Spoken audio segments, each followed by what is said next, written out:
Do you know what is today? आज क्या है पता है आपको? क्या है बताओ बताओ? गुरु पूर्णिमा। अरे वाह, सभी को पता है गुरु पूर्णिमा है।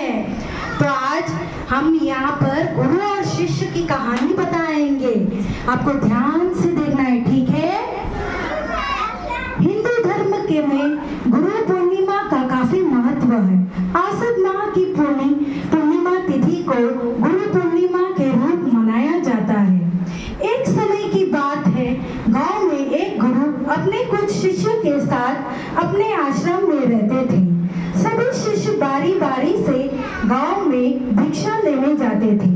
एक दिन उनका एक शिष्य भोला भिक्षा लेने के लिए गांव में गया और घर घर भिक्षा की मांग करने लगा। भिक्षाम देहि, भिक्षाम देहि।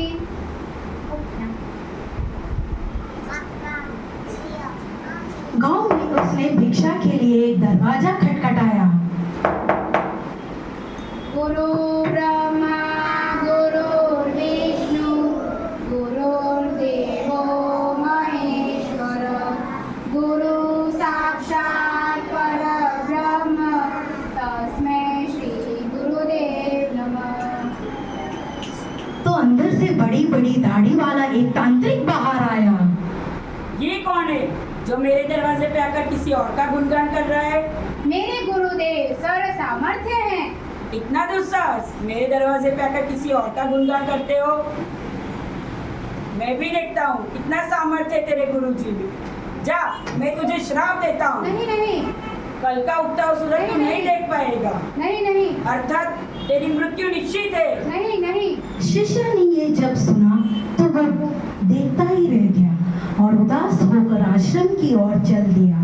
रास्ते भर वो सोचता रहा कि आज मेरा अंतिम दिन है और वो आश्रम में पहुंचा। अरे बोला, ले आए भिक्षा? गुरुदेव, भिक्षा में मैं मेरी मौत ले आया हूँ। गुरुदेव, आपको पता है मैं भिक्षा के लिए गांव में गया था तो वहाँ एक तांत्रिक ने मुझे श्राप दिया कि तू कल का उगता हुआ सूरज नहीं देख पाएगा। क्यों चिंता करते हो बोला, चलो भोजन कर ले। गुरुदेव, यहाँ मेरे प्राण सूख रहे हैं और आप भोजन करने की बात कर रहे हैं। अरे बोला, अभी तो पूरी रात बाकी है, क्यों चिंता करते हो? जैसी तुम्हारी मर्जी। ऐसा कहकर गुरुदेव भोजन करने चले गए। फिर सोने का समय हुआ।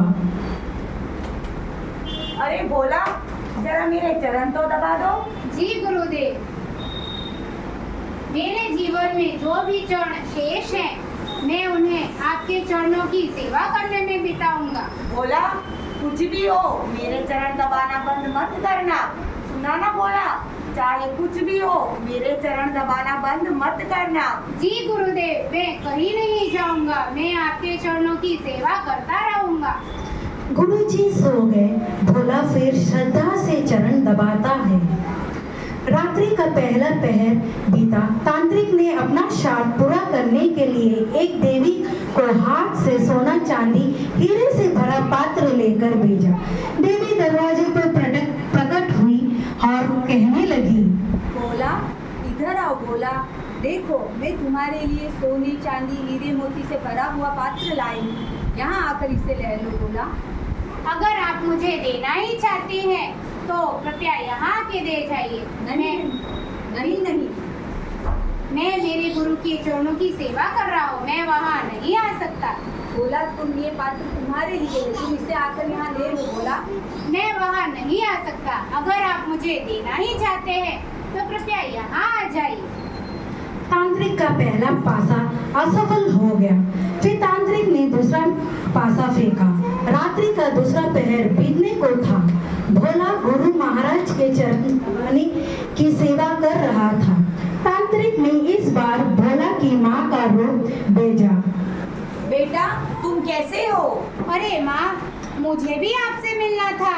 बेटा आओ, मेरे गले लग जाओ, मैं बड़ी दूर से तुम्हें मिलने आई हूँ। माँ, मुझे भी आपसे गले मिलना है, लेकिन मैं गुरु के चरणों की सेवा कर रहा हूँ। बहुत दिन हुए तुमसे मिले। बोला, माँ, अगर आप मुझे मिलना चाहते हैं तो यहाँ आ जाइए।